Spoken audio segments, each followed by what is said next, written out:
What is up, Crew Motorfest Racers? It is I, your wheelman, Alex Cornnut. I'm here today with the Lamborghini Diablo GT, Pura Potenza, Edamame, Edizone, something like that. This is the Lamborghini Diablo GT that you unlock from doing the Lamborghini playlist. It's a free car that everybody's going to get when they do that playlist. It's very good. I was already driving the Diablo GT before I unlocked this one, and why not give you the free car so that way you don't have to buy it, because credits are precious in this game. So let's dig into it. Let me show you how to set up the car.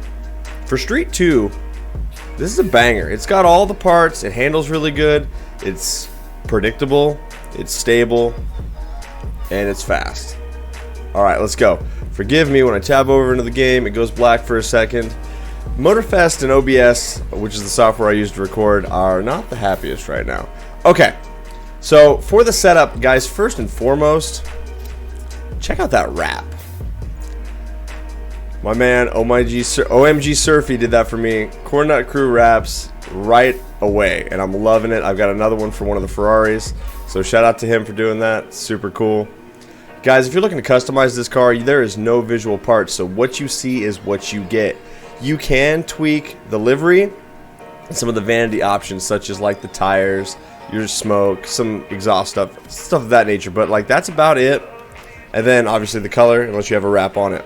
I'd recommend everybody going and picking up this livery. It's down there in the recent section, and it's really, really sweet. So guys, go support Surfy, grab yourself a Cornnut Crew livery on there. There's a couple of them. He's got two different hoods on there, so that way, depending on which one you're looking for, depending on what hood you have on the car, you can get that. There's some other ones too. Just go with what you like, but I'm all about this one right now, obviously. Alright, for the setup in the pro settings, I've got this car set up specifically to not oversteer to where it just rotates crazy in the corners, but also not snowplow when you get into it. It'll soak up the curbs a little bit for when you're doing the grand race, and I won a lot of grand races using this car as one of my 3. It's solid. A lot of the other guys in the Cornnut Crew use it. It's tested, race proven. Definitely really good. Okay, the final drive is minus 3%. The reason we do that, over on the side you'll see speed is 225.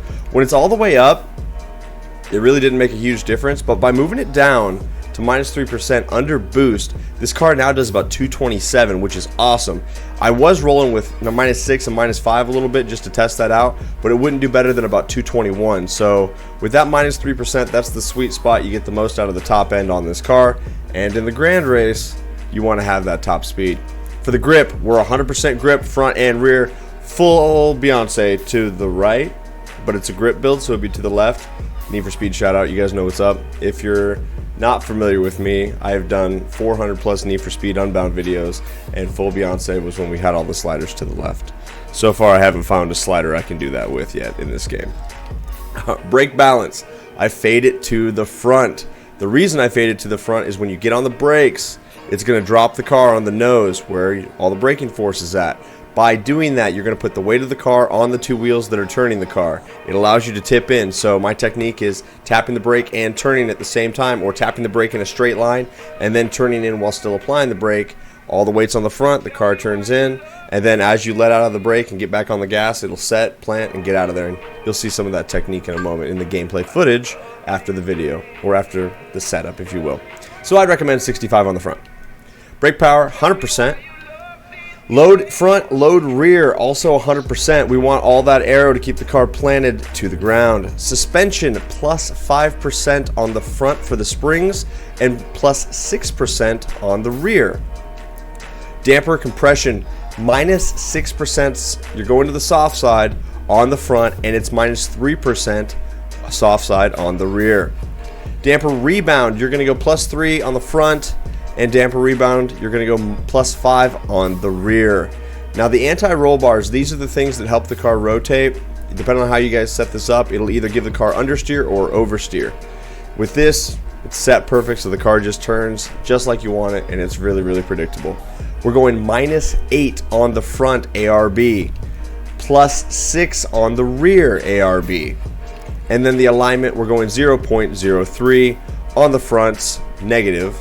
And then on the camera on the rear is 0.05. on the backs. So we're tilting those tires in just a little bit, so that way when you get into the corner, the weight gets applied to the outside tire.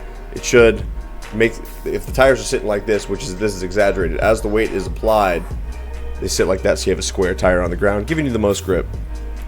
Getting too aggressive with that makes the car really nimble, but very unpredictable in the straightaways, and also really, really twitchy and sometimes scary. That is the setup for this. It's awesome. All the guys in the Cornnut crew have been using it. We were testing on it, and it's pretty sturdy. I'm really, really happy with it. That's why I bring it to you right away. The moment I get something locked into where I'm not going to make any changes, I'm happy with how it performs, and I don't think I can improve it, that's when you guys get a setup, because I want to make sure that I'm giving you the best that I can. Other settings that I will show you, because there might be a little confusion because there's a lot of different things you can do. I go into the difficulty, you guys. I run all my events on 4 out of 5 until I have the car with full parts. Guidance, I have that off. Racing lines off. Auto braking's off. Auto steering is off. Rewind is off. And nitro is on. By turning all of those assists off, it forces you to drive the car. And by having the racing line off, it's going to have your eyes, instead of looking at the racing line, up here on the horizon looking into the next corners. By doing that, it's going to allow you to see shortcuts as they come up. It's going to see those degen lines where you can cut through the dirt and avoid, part of the track, or cut that line a little sharper to help you out. When you have the racing line on, it's a great crutch, but once you get used to using that, it'll be really hard to adapt otherwise. So it's not too late. If you've already got the racing line on, turn it off, bear with it. This game's really predictable. The sense of speed is really consistent, so no matter if you're in an Alpha 1 car or a street level 1 car, you can grab those brakes and it's going to slow down in a space that it feels predictable. It doesn't catch me off guard very often. Cockpit view is off. ABS is on. I like ABS. I think it's a huge help. I tried it without it, and it just wasn't worth it. I wasn't very good without it. Traction control, I run sport. These are the few settings I really wanted to show you guys. Some people are going to run comfort. That's fine. I set this car up for sport. So if you want to run comfort, that's cool. If you run with traction control off, I don't know exactly how that's going to work for you, so do you, Pikachu. ESP is off and drift assist is off. So that way when this car starts to rotate, when this car starts to get a little rowdy on you in the corners, like everything does, especially if you catch a little dirt, sometimes it'll get a little sideways. I set it up to be predictable with no assists. As you turn the assists on, it's only going to get easier to drive, but I wanted to make sure that it was as far removed from the assist as possible when I was tuning it, so that way I knew the car was set up correctly and I didn't have any nannies helping me out on the backside of things electronically. Counter steer assist I run off, and then airplane handling assist I also run off, but it's a Lamborghini, not a Testarossa, so it's not an airplane. Need for Speed Racers will understand that one. Guys, that is the Lamborghini Diablo GT Pura Potenza Edamame. It's a great car. I really like it. I've got a lot of wins in it. Stay tuned for the gameplay footage. I think you guys will get something out of that. I start talking you through the technique to hang 2 tires in the dirt. It's a great way to corner. This car is set up for that perfectly. Like and subscribe if you haven't. The likes help me out to get the algorithm going. The subscription button gets you set up so that every time I release a new build, a new tune on a car, you know it's set up correctly and you know it's going to be a good one, because that's really all we do out here. Me and the Cornnut crew, we're really fast. We've got some world record setters all over the place, and at the end of the day, we're competitive. But we don't gatekeep, so if we stumble on something that's a glitch, a bug, an exploit, or just a really good car, like this one, we're going to bring it to you as fast as we can, so that way you are sitting on the most current data, so you can get good at the game. Alright guys, you have a great rest of your day. Thank you so much for watching. Stay tuned for that gameplay footage. We'll see you next time. Bye-bye. Alright, opening of the grand race, you'll get a chance to see how the Lamborghini Diablo does. I pulled this right from my stream, and I'm talking over that, so that way I can already use gameplay footage I've got for you. It launches really well. We started at the front, but we didn't get walked by anybody, so that gives you an idea that this car right out of the gate is going to have good acceleration and allow you to perform well in it. You'll see that my controller is down there at the bottom, and I'm kind of modulating the throttle and the brake depending on how it goes. These 2 Porsche Taycans, you'll see the second one come up here in a second, are pretty fast in a straight line, but they're heavy. So that being said, they kind of want to go off the track. You'll brake and then slide, and you'll see these 2 get a little loose, and a little friendly fire right there, and allows us to pass right by them. I was saving all my nitrous right there to give a good hard burn, using that to break away. This car turns really well. You'll see some technique here where I get into the dirt with 2 tires. If you've ever seen the anime Initial D, he does that. He puts 2 tires in the gutter to get his car around one of the corners. It's really pretty tricky. But that technique is good for a handful of reasons. Reason 1, 2 tires in the dirt, that side of the car has drag, it helps the car rotate, and it slows it down on that side. So you can corner a lot sharper than you would without it. The second thing is, if you start getting good at aiming for the inside of all of those corners with your vehicle, if you're going too fast, like I am in this corner right here, you've still got the entire rest of the track to slow down and make that corner. So even if you miss your apex and you miss the inside with your tires, you've still got a lot of room to work and pull off the corner without slamming into a wall or going off and hitting a tree. So if you guys watch me on stream or you're watching in my videos, that's a technique you're going to see me use a lot. We'll move on to another 33%, but that was the first part of a grand race, and as you can see, we are out front and there's nobody on our mini-map. So this car can be very dominant if you drive it well. Alright, we're coming up on 33%. We're going to go from Lamborghini to Lamborghini, and we slide in the GT. In this race, I'm also out front. It is a different one from earlier, but it gives you an idea. I'm a pretty accomplished driver. Not to toot my own horn, but to give a little bit of credibility to the builds I use, because I set up my own cars and I want to bring you the same setups I win with, so that way you can win as well. Going through the dirt there, the car doesn't get loose, it doesn't get out of control. It's really strong for that, and you see I got 2 tires in the dirt there. There's a lot of cars that are very good at handling, but the moment that you get into a low grip situation where you're in the dirt or off-road at all, they just loop out on you and spin out. The Diablo doesn't do that. It's very dominant for that reason. So as we come into this corner, missed my apex, didn't get 2 tires in, but I had lots of room to work. So aiming for that inside of the corners is definitely a really good best practice that I can pass on to you, and I would want to encourage everybody to do that. It accelerates really hard. With the longer gears, it allows you to kind of burst the NOS out and not really have to worry about shifting. If you're running automatic and there's a car that has like 8 or 10 gears, like some of them do in the game, it'll shift, and then as soon as you're out of the boost, your RPM needle drops, and then it downshifts again. And so the car spends a lot of time shifting through the gears, and every time it's mid-shift, you're not putting power down. And so ideally, this car with a little bit longer gears is pretty sweet, and it doesn't really hurt you in this fashion. Usually I say more gears, more better, but in this case, automatic drivers, you're going to succeed a lot with this car. Only being a 5-speed, it still goes pretty fast. We're in top gear right there, and we are turning. You'll see that the car was kind of sliding out a little bit, but then it started to rotate in a little. It doesn't spin out on you if you're turning all the way, but it doesn't just snowplow either. It's really tuned and set up pretty well. It's got a little bit of body roll, so that way if you get off the track, it's still going to soak up those curbs a little bit and not kill you. That's a 33% session. We're still way out front. There's nobody on our mini map. This is the car I use right now, and I love it. As soon as I find something else to bring you, I absolutely will. But that's the setup I'm currently using, and I think it's pretty sweet. Alright, same situation as before. We click over into 33% of the grand race. We're into the second, third, 2/3 of the race, and we're shifting through the gears. We just passed that guy. We go way wide. My line was bad, and we get off in the dirt. But you'll see I'm able to recover. I can still drive the car. That guy launched himself off into the river. That was pretty dope. But this clip right here is going to show you kind of the dominance that this car has when you're trying to pass people. I go through the dirt, cut a crazy line, get on the brakes, and still am able to turn it. And we just picked up 5 places just by cutting that line off a little bit. If you were following your racing line, you wouldn't have done that. So that's the reason I keep that racing line off.